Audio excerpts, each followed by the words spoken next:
But the truth is that I have noticed that quite a lot of people who have affairs may feel terribly guilty for hurting their partner, but they don't feel guilty for the experience of the affair itself. Now to the last part. Can a marriage survive infidelity? I'm going to play the clip from that TED Talk, because I can word it, but this woman words it in a better way. So how do we heal from an affair? Desire runs deep. Betrayal runs deep. But it can be healed. Mm-hmm. And some affairs are death knells for relationships that were already dying on the vine. Mm-hmm. But others will jolt us into new possibilities. The fact is, the majority of couples who have experienced affairs stay together.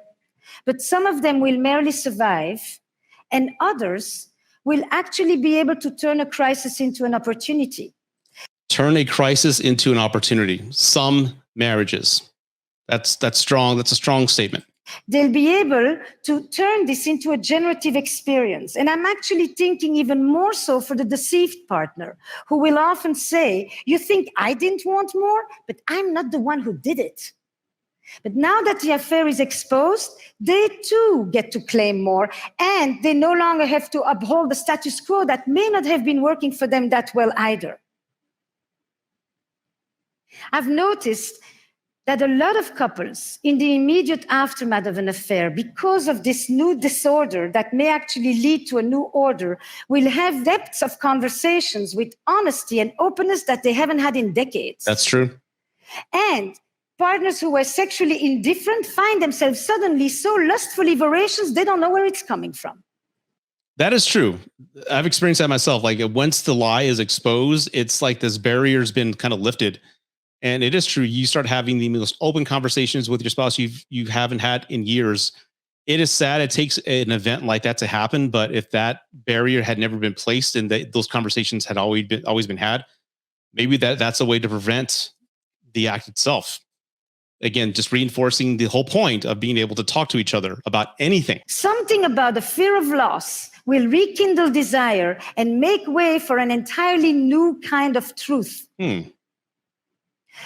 So when an affair is exposed, what are some of the specific things that couples can do? We know from trauma that healing begins when the perpetrator acknowledges their wrongdoing. Yes, that makes perfect sense, sir. So for the partner who had the affair, for Nick, one thing is to end the affair, but the other is the essential, important act of expressing guilt and remorse for hurting his wife. But the truth is that I have noticed that quite a lot of people who have affairs may feel terribly guilty for hurting their partner, but they don't feel guilty for the experience of the affair itself. Did you hear that? A lot of people who have affairs feel guilty for hurting their partner, but they do not feel guilty for having the experience. That is also true. I'm going to play that back because that was a great point here. Trauma, that healing begins when the perpetrator acknowledges their wrongdoing. And I think she says the healing begins when the perpetrator acknowledges their wrongdoing. And I think that's a lot where a lot of people don't get that. Like, they'll say things like, you made me do this, it's your fault, I did this. And that's just obviously making the situation worse. But if your husband or wife acknowledges, like, I did this, and I am wrong for doing this, I am sorry, and they're truthfully sorry, that is, I guess, an avenue to at least begin the healing process. Again, I know a lot of you, I see you in the chat. I see everybody saying, oh, hell no, it's unforgivable. I get what you're saying, but imagine being with somebody 12 something years, and you have a family, you have kids, you have a life. Everything around you is predicated because of your marriage. And a lot of women and men are willing to sacrifice that act, like say, I forgive you, let's move on, because for the better, for the greater good, for the kids, for everything, our lives, our family, friends, everything. I'd rather not ruin it by this one act. You're going to make it up to me. We're going to heal, go do all these other things. I forgive you. But a lot of people, there's more in the game than just you.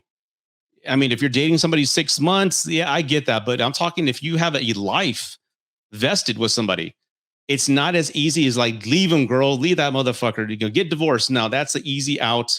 There's so much more to that decision. So much more. So for the partner who had the affair, for Nick, one thing is to end the affair, but the other is the essential, important act of expressing guilt and remorse for hurting his wife. But the truth is that I have noticed that quite a lot of people who have affairs may feel terribly guilty for hurting their partner, but they don't feel guilty for the experience of the affair itself. And that distinction is important. Yeah. And Nick, he needs to hold vigil for the relationship. He needs to become for a while the protector of the boundaries. It's his responsibility to bring it up. Because if he thinks about it, he can relieve Heather from the obsession and from having to make sure that the affair isn't forgotten. And that in itself begins to restore trust. Wow. So the conversation is to not ignore it and forget about it. It's on the person to bring it up, to restore the trust and to acknowledge it, because it is a painful act. That's true. But Heather, or deceived partners, it is essential to do things that bring back a sense of self-worth, to surround oneself with love and with friends and activities that give back joy and meaning and identity. Right. But even more important is to curb the curiosity to mine for the sordid details. Okay, so again, I just want to stop here. She's saying that for the person who was cheated on, it's on you to surround yourself with friends, activities, love to get your spirit back up. And she's also saying you have to curb the want to ask for the details. And she's going to go into that real quick. Let me rewind a little bit. So don't ask for the details is what she's saying.